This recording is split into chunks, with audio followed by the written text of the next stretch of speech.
د الله د پاره الله فرمایي کنتم تحبون الله په دې شرط کې تاسو الله سره محبت کول غواړئ تاسو محبین او الله محبوب او بیا الله محب ځان محبوب جوړو فتبعوني يحببكم الله زما تابعداري وکئ تاسو سره به الله مینه وکئ محبین بشئ محبوبین بشئ دو مرتبه درته میلاویږي متابعت واجبی محبت د نبی پاک د سنت و اتباع کوه د بل چا مکوه محبت الهی به درته واجب هم به محب او هم به محبوب موږ ټول انبیا منو کنه او متابعت خپل نبی کو ټول کتابونه منو عمل په خپل قران کو ټول شرایع منو په خپل وخت کې عمل په خپل شریعت اله وبه قال حدثنا الى اخر عن عبد الله بن مسعود رضي الله عنه عن النبي صلى الله عليه وسلم انه قال المرء مع من احب د قیامت پر ورځ به هر مسلمان د خپل محبوب سره یې قال عبد الله بن مسعود رضي الله عنه جاء رجل الى رسول الله صلى الله عليه وسلم فقال يا رسول الله كيف تقول في رجل احب قوم ولما قربان ستاسو څه خیال ده یو سړی د یو قوم سره محبت کوي لکه امید زمیندار د محبت علما سره ده ولما يلحق بهم خدای عملا ملګری د علما سره نه نو د بچو هوګمی فقال رسول الله صلی الله علیه وسلم المرء مع من اب امدق زمیندار بده د محبت په بنیاد د قیامت په ورځ الله د علما سره روچت کیا قال حدثنا الى اخر ابي موسى رضي الله عنه قيل للنبي صلى الله عليه وسلم الرجل يحب القوم ولما يلحق بهم قال المرء مع من احب وبه قال حدثنا الى اخر انس بن مالك رضي الله عنه ان رجلا سال النبي صلى الله عليه وسلم فقال متى الساعه يا رسول الله قال ما عددت لها قال عددت لها من كثير صلاه نه مې ډېر نفلي منځونه کړي نه روزې نه صدقې لکن الله او رسول سره مې مینه ده قال انت مع من احبب بس رسول الله سره به د قیامت پر ورځ باب قول الرجل للرجل اخسا مولانا صاحب دا اخسا در اصل سړی ته نه وای بلکې سپی ته وای سپی چې ته وغه بیا کورشه چغه شه اخسا کوري چغه قران کې راځي لا قال لخسئوا فيها الله تبارک وتعالى به جهنميان سره داسې معامله کوي لکه دنیا کې انسان سپی سره کوي نو دلته معنا څه ده یو سړی بل ته وایي اخسا ورکشه مړه نو داسې بنوي چې کورشه چغه شه انسان ده کنه دلته به د احسا معنا کورې چغه نه کوي ورکشه مړه دا جائز ده کنه او دا جائز ده شه قال حدثنا الى اخره قال سمعت ابن عباس رضي الله عنهما قال رسول الله صلى الله عليه وسلم لابن سعيد قد خبأت لك خبيئا فما هو قال الدخل قال اخسا الک تاسو ته پته ده کنه چې په امت کې به څو دجالان راځي 30 دجالون دیر شو واړه او دجال اکبر یو د هر پیغمبر امت پیغمبر د دجال نه خبر کړي دجال اکبر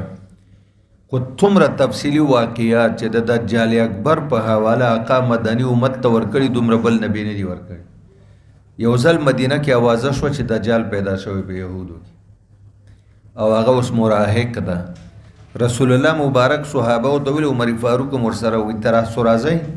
دغلته اوتم دي اوتم داسې قلې وي غټي غټي قلې دی هغه سره بدالکان جمع کړه میدان لوبي به کول ابن سویات پدې کې او دویم نامه صاف ده دې د متعلق د خلکو عقیده و چې د دجال ځکه عجیبه خبرې کوي نو حضور عمر او صحابه راغله د مراهقو نو د شاله طرفه حضور په وګ ورته لاس کې خو ورته وایي چې ابن سویاده ته دا منی چې زه د الله پاک رسول یم نو هغه ورته داسې مخ راته وی زه دا منم چې ته د امیین رسول زمنګ نه امیین چاته وي عربو ته د عربو امیینو انپړو خلکو پیغمبر یعنی ستاره رسالت زنه منم بیا ورته ابن سویات وی ته زما پیغمبري معنی زم پیغمبر هغه دجال اکبر به خدای دعوت نو رسول الله مبارک ورته لورک شمړه لاس مبارک امداسې نیولې ولاړ ورد وی ښا کته پیغمبر نو زما زړه کې یو خبره د ستاره پاره پټه کړی هغه څه د دوی یاد دوخ یو متات سمانو بدوخه بسما یو متات سماو بدوخان نو په دغه وخت کې چې دا ویلې رسول الله ورته اخسا ورکشه مړه بیا ورته خطا ته څه اخبار راځي وای ما ته اخبار صادقه او کاذبه دواړه راځي یو راته خبر صادق راځي او بل راته تاسو وای په 1,40,000 انبیاو لاسمان نه چې کوم اخبار راته دا صادقه او که کاذبه او دی وی زه پیغمبر یم او ما ته 2 قسم اخبار راځي صادق او کاذب نو چې دی ویل حضور دا صدیقه ورکړه دکه چې ورکوي قریب او چې ولیدلی وی او لاس او پې مات شوي خو زه نورو ماشومانو باندې راټینګ شو وی ورک شه مړه معامله دې ګډه وډه ده معامله دې قد خلت علیک پتا باندې شیطان تلبیس راوستی ده دا خو تا ته شیطان اخبار کاذبه راوړي نبي ته خبرې کاذب نه معامله دې ګډه وډه ده شیطان در باندې هر څه ګډوډ کړي که تاسو دویمه حصه مسلم شریف لوستلی قدیمی نسخو کې د ابن سویات په حواله چې څومره تفصیلي بحث هلته شوی ده په 399 صفحه دویمه حصه مسلم کې بل کتاب کې نه ده شوی وایي ستا معامله ګډه وډه ده شیطان تا ته د هر څه خلط ملط کړي دي او تا باندې ته د ښه او د بد د صدق او د کذب تمیز هم نشي کولی ځان ته پیغمبر وایي ورک شه مړه لږ ودرېږه که نه یاره اوس ما درته ویلي ته خو د پروني ناظم سټیج نه هم ډېر تیز د ابن سویاد مور او پلار چې واده سره وکړه 13 کاله یې بچي نه کړ یو ځای بل ځای به ګرځېده چې بچی پیدا شي او مور او پلار یې څومره ښایسته و ثناءالله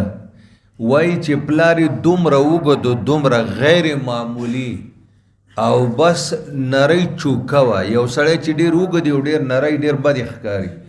انتهایی نری و تا به ولې صرف په دې هډوکو باندې سرمنه ختلی وی ډېر بدرنګ او پوزه د کارغه د مخوکې غوندې وه د پلار او د هغه چې و مور یې فرزاخیه وه ډېره غټه وه او سینې صدین یې دومره غټ وه چې دا به ناسته وه دا سینې به یې لاندې په ځمکه باندې پرتې وې مور یې دومره ښایسته وه ښایست به یې ختم و دواړو باندې 13 کاله پسې بچی پیدا شو د ابن سویاد او هغه هم څنګه بچی پیدا شو د خدای بدرنګ بېخوا به وده کېده به نه ټوله ورځ به ځان سره بنګېده ځان سره به یې ګونګوسی و خبرې به یې ځان سره کولې او د دنیا عیبونه پکې و بیا بله ورځ نبي پاک صحابه ورته وایي راځئ د کجورو باغ کې د دی کور ده وی دی داسې پروتي کمپل یې په سر اچولي او ځان سره بنګېږي نو حضور ویلی چې زه په پټه ورځم او غوږ ورته ږدم چې دی څه وایي چې کله باغ ته ور دننه شول لرې نه یې وکته چې دی په کمپل کې پروت او بنګېږي صحابو ته تاسو چپ شئ کله به حضور د یوې ونې شاته ودرېږي کله بله چې ځان ور نږدې دی کې د ابن سویاد مور نبي پاک ولیده د کجورو باغ کې کور وی سواف محمد علیه السلام راغی پاڅه بیا حضور له خدای دې را مور تبا کی کدی ورته نه وی ویلې نو زه به ورته نږدې راغلی وی ما به کتلی و چې دا ځان سره بنګېږي دی څه وایي نو د هغه ابن سویاد واقع ده لږه دلته وبه قال حدثنا الى اخره عن عبد الله بن عمر رضي الله عنه اخبره ان عمر بن الخطاب انطلق مع رسول الله صلى الله عليه وسلم في رهط من اصحابه قبل ابن سياد حتى وجدوه يلعب مع الغلمان في أطم بني مغالة وقد قارب أطم دا غټ غټ قلې وې دې سره وقد قال ابن صياد يومئذ الحلم قريب البلوغ بالغ نور فلم يشعر حتى ضرب رسول الله صلى الله عليه وسلم ظهره بيده فوګه باندې ورتلاس کې خو وې ته دا گوي کې چې زه د الله رسول ما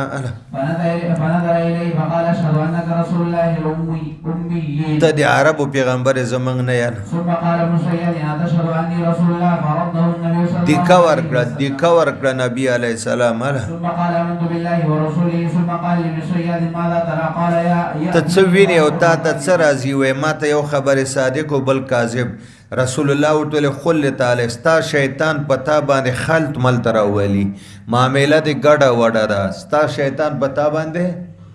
خلط ملت یعنی تلبیس ابلیس ده قال النبي صلى الله عليه وسلم اني خبأت لك خبيئا قال هو ما تا ته بزړه کې خبره پټه کړې کته پیغمبري وای قال هو الدخ قالخسه چاغه ش کورې ش سپه اورک شاله فلن تعد وقدرك قال عمر یا لك مړې خدای حجمره ته بوزه سره بدر ته سو وای دې معنا خلقو کا امین سوما مې دې معنا خلقو کا کنه فلن تعد قدرك کله چې دو ویلې الدخ حضور ورته ورک شه چغه شه سپیا ته د خپل حیثیت نه نشې مخکې کېدی تا ته چې خدای کم د ذلت حیثیت درکړی ده د هغه حیثیت نه مخکې کېدی هله قال عمر يا رسول الله تأذن لي فيه أضرب عنقه قال رسول الله صلى الله عليه وسلم إن يكن هو إلا که دجال اکبر یې هغه ته نشي وجلی خو به عیسی علیه السلام وجني وإن لم يكن هو فلا خير لك في قتله او که هغه نه وړوکی دجال نو په وجلو کې خیر نشته قال سالم فسمعت عبد الله بن عمر يقول انطلق بعد ذلك رسول الله صلى الله عليه وسلم وأبي بن كعب الأنصاري يؤمان النخل التي فيها ابن صياد حتى إذا دخل رسول الله صلى الله عليه وسلم توفق رسول الله صلى الله عليه وسلم يتقي بجذوع النخل د کجورو په ونه به ځان پټاوه اله وهو يقدر أن يسمع من ابن صياد او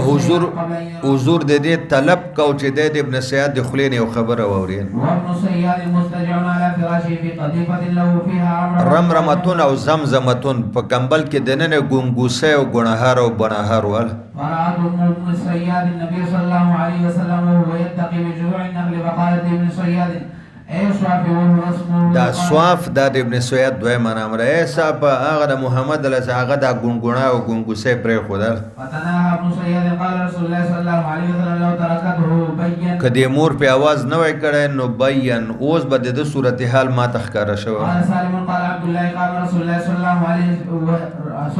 عليه وسلم في الناس فاثنى على الله بما هو اهله ثم ذكر الدجال فقال اني انذركم وما من نبي الا وقد انذر قومه غټ دجال دا خو وړو کې وکنه لقد انذره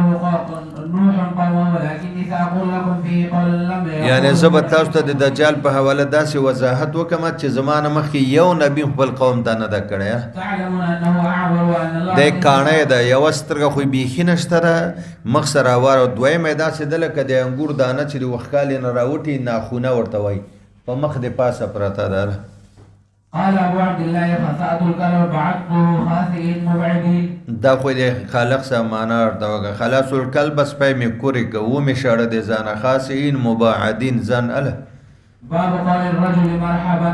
الکه یو مسلمان عرب ډیر مهمان نواز خلکو معزز میلمانو ته به مرحبا ویل مرحبا مرحبا ته تم اهلا وسهلا یا مرحبا دسه به ورته مرحبا رحب نه دا رحب ویل کولاوزه یا میلما په خیر راغلی ستړی مشه خوش آمدی خپل کور ته راغلی پراخه کور دلته به تا ته هیڅ قسمه تکلیف نه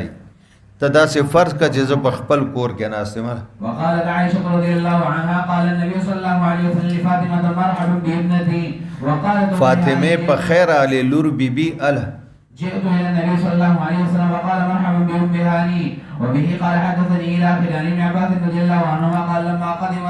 وفد عبد القيس على النبي صلى الله عليه وسلم قال مرحبا بالوفد الذي جاء غير خزايا ولا ندامة او دا مخکې تیر دا اوله حصہ کې کتاب الایمان کې چې نه به شرمنده یو نه پښیمانه إنا حي من ربيعة وبيننا وبينك مضارا وإنا لا نصل إليك إلا في شهر الحرام فأمرنا بأمر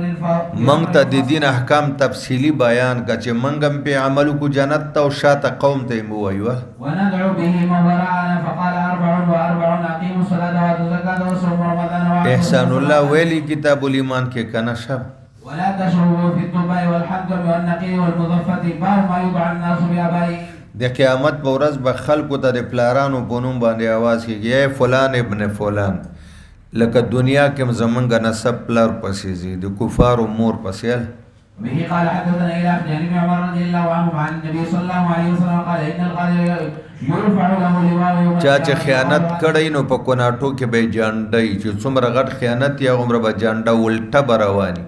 اعلان بکیږي چې دا خیانت د فلان کې دی فلان کې دی زوی ده به قال حدثنا الى اخر ابن عمر رضي الله عنه ان رسول الله صلى الله عليه وسلم قال ان الغادر ينصب له لواء يوم القيامه فيقال هذه غدرة فلان ابن فلان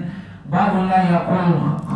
لا يقول خبثت نفسي دا خبثت لفظ قبیح ده یو سړی د دسه نه وای چې زما معده خبيثه شوې ده زما معده خبيثه شوې ده دا څه دی نه وای بلکې لقصت دی وای دا لقصت کې قباحت بیا نشته د لقصت معنا دا ده چې زما د معده نظام هضم خراب شوی ده زه بد هضمه شوی زما معده بد مزه ده د یو شي په خوند او مزه نه پوهېږم نو لقست کې قباحت نشته او خبوست کې وای وبه قال حدثنا يحيى عن ام عائشه رضي الله عنها عن النبي صلى الله عليه وسلم قال لا يقولن احدكم خبثت نفسي ولكن يقول لقست نفسي بد مزه شوی د زما معده یا نظام هضم می خراب ده وبه قال حدثنا يحيى عن ابي امامه بن سهل عن ابيه رضي الله عنه عن النبي صلى الله عليه وسلم قال لا يقولن احدكم خبثت نفسي ولكن يقول لقست نفسي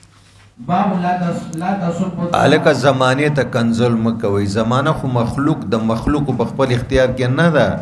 تاسو چې زمانه ته د الله ته کنزل دی الله وای انا خالق الدهر مدبر متصفر الدهر متصرف الدهر خلک ډیره خرابه زمانہ ده د مرمن داسې کم داسې زمانہ نه خرابه زمانه ته ولې وای کنزل کوي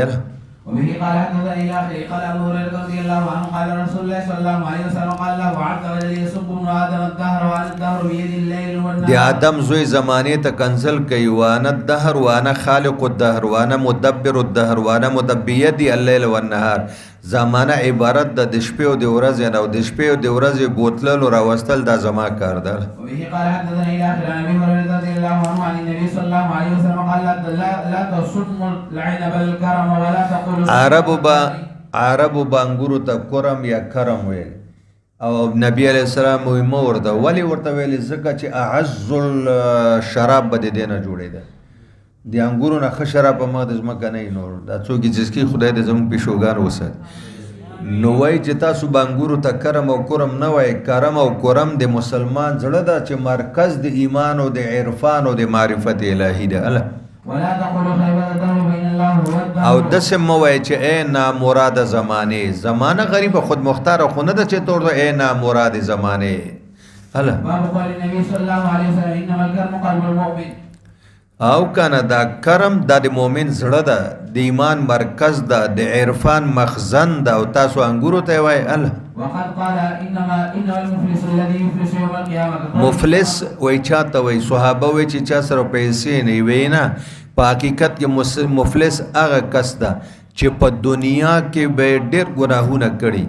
لیکن د مسلمانانو حقوق او حق تلفي او بے عزتي د قیامت په ورځ به د حسنات واخلي مظلومانو ته به ورکي د به خالی لاس پاتې شي اصلي مفلس دی بیا تاسو کو چې تاسو پهلوان چاته وای وای سي پهلوان هغه چې کبډي کې بل سم لوي نه پهلوان هغه د چې د غصه وخت ځان قابو کې او غصه په چا عملی او نافذ نه کړي او انتها د حکومت په الله تعالی د لا ملک الا الله لا سرعه الا من اله ثم ذكر الملوك ايضا فقال ان الملوك اذا دخلوا قريه افسدوها بشک بادشاہان چې کله یو کلی وطن ته لاړ شي د دنیا په بادشاہانو د بادشاہ اطلاق مجازي ده او حقیقت کې اطلاق د بادشاہ په الله باندې ده الته فسادات کوي دا ګورئ نه تاسو چې د یوکرين کې وګورئ شام کې وګورئ په فلسطین کې افغانستان د فسادات وشول کو نه شول اله وبه قال حدثنا الى اخر ابي هريره رضي الله عنه قال رسول الله صلى الله عليه وسلم ويقولون الكرم انه الكرم قلب المؤمن باب قول الرجل فداك ابي وامي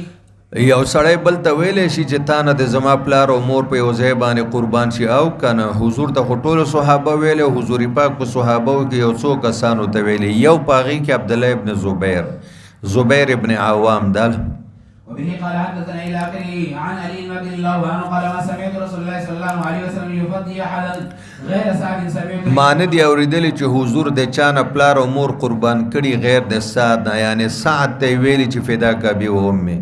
سمعت يقول ارم فداك سعد ولا کافران په غشو تانه د زما پلار او مور قربان شي اظنه يوم احد علي صاحب وای چې زما خیال د چې دا جمله ورته د احد په غزوه کې ویل الک رحمت الله حسن ابن ثابت ته ویل ارم فداك ابي و امي ابو طلحه ته ویل ارم فداك اوس ډیره لیکن علي صاحب ما ثابت ادم اوریدل دلیل دی عدم وی علي صاحب د خپل علم او د خپل قوه سامعين فکرل باب قول الرجل جعلني الله فداك الله دې ما تا نزار او قربان کی دا څوک ویلې شي وای ابو بکر نبی ته ویلو فدینا کا بیا بانا قربان زمنګ د ټول اهل مدینه او د مسلمانانو پلاران د مله پتا قربان کی امید دې مل وبه قال حدثنا الى اخر عن انس بن مالك رضي الله عنه انه اقبل وهو وابو طلحه مع النبي صلى الله عليه وسلم ومع النبي صلى الله عليه وسلم صفيه مرضفه على د خیبر نه په واپسې ال فلما كان ببعض الطريق عاثرت الناقه رسول دا اوخي تندکو خوړه حضور او صفیه بیبي لګرا پرې وتل او ابو طلحه منډه کړه ویل چې اقتهم عن بهيره محبوب دی او خرا پرې وته چراغ نو ګوره څورته و یا نبی الله جعلني الله فداك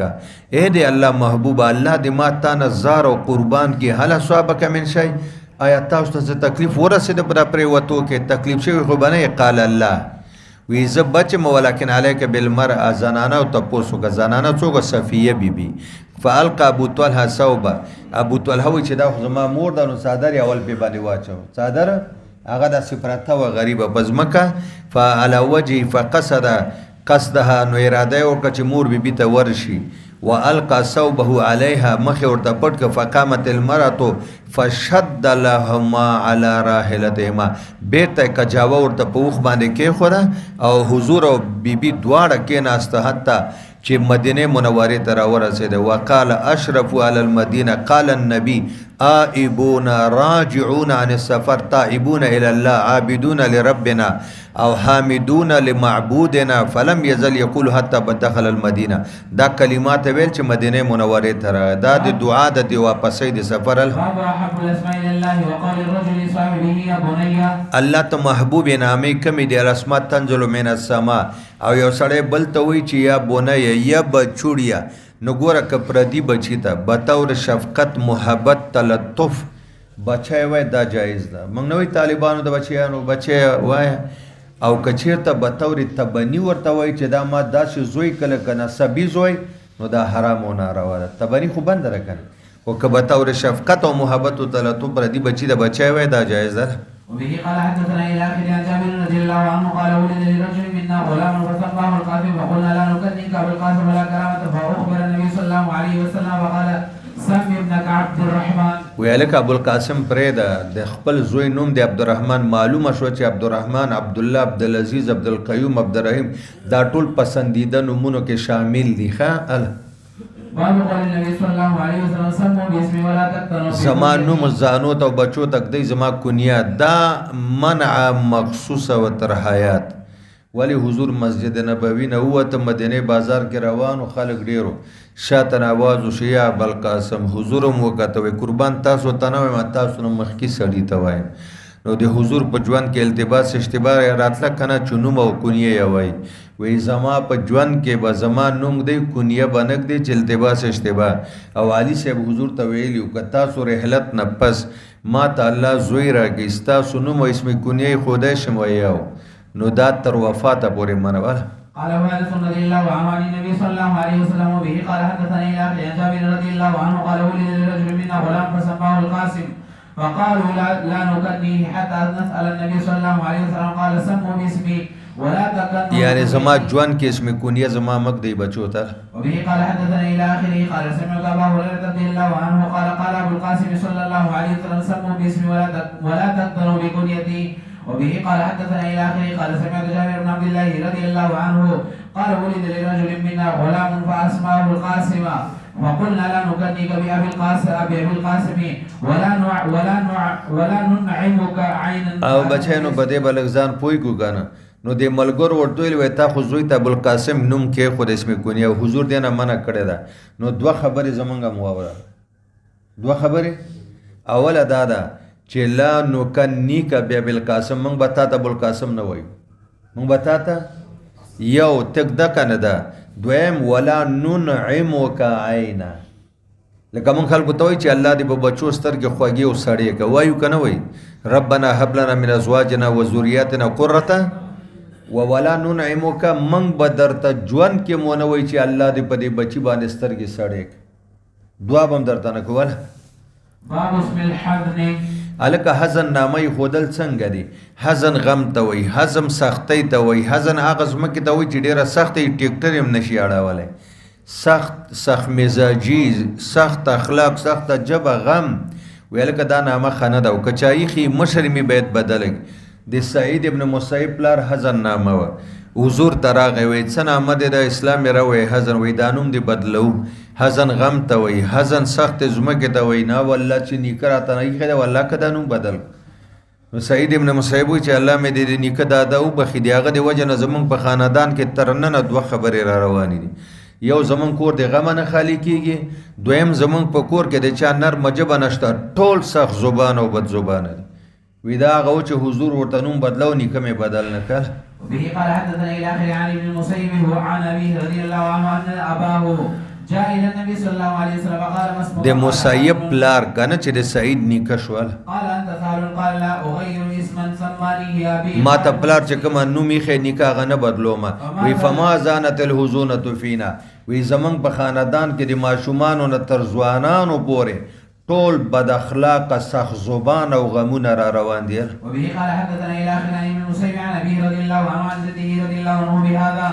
باب تحويل الاسم الى اسم هو احسن یو قبیح نومي هغه په احسن نوم باندې بدلول اله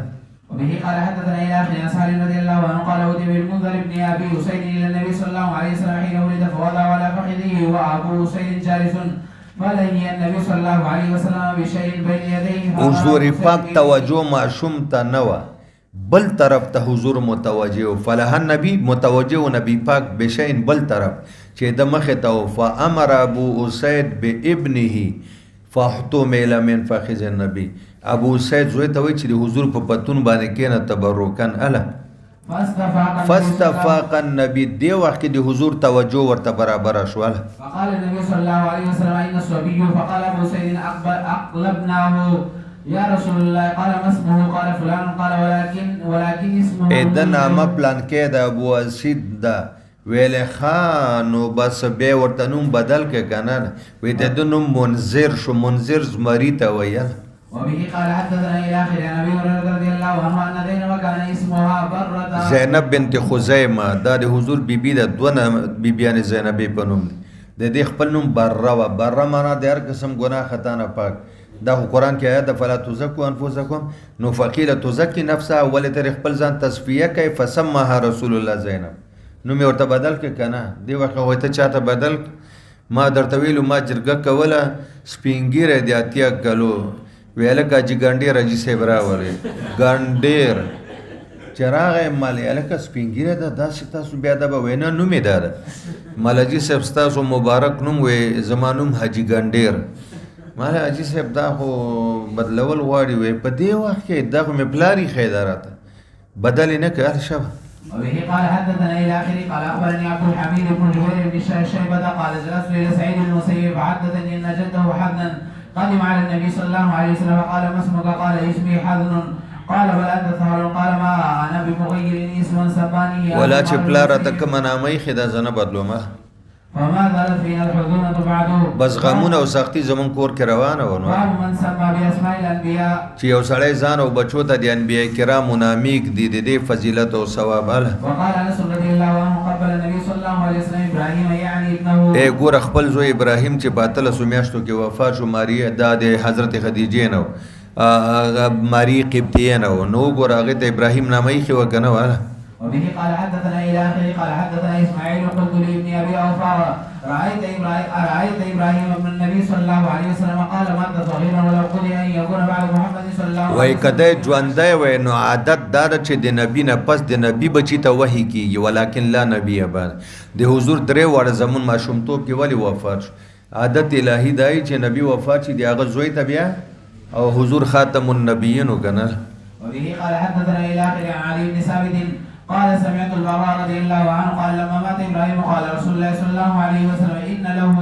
مرضعا في الجنه د دې پاره به اسباب د رضاعت په جنت کې یعنی د رضاعت په ځای به ورته داسې شیز ملاویږي چې قیم مقام دي شودو ویل وبه قال حدثنا الى اخر عن جابر بن عبد الله الانصاري رضي الله عنهما قال قال النبي صلى الله عليه وسلم سموا باسمي ولا تكنوا بكنيتي فان انا قاسم وای خزا ز چې ځان ته قاسم وایم کنه نو زه خو چې اسمان نه کم دین راځي هغه تقسیمون بیانوم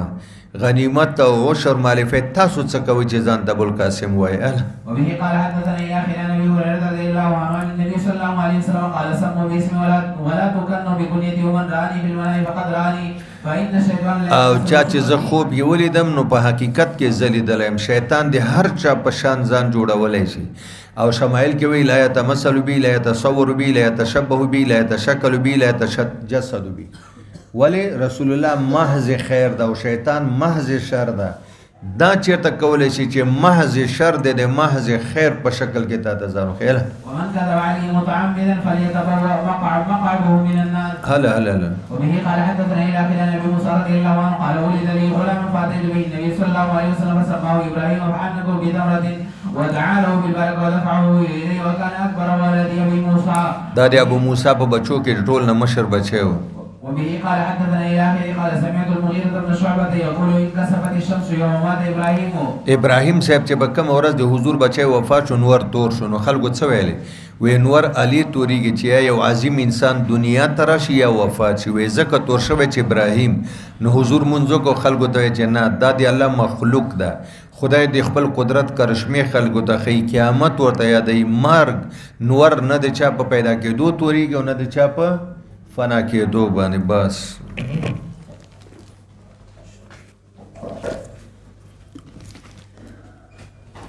ابو داود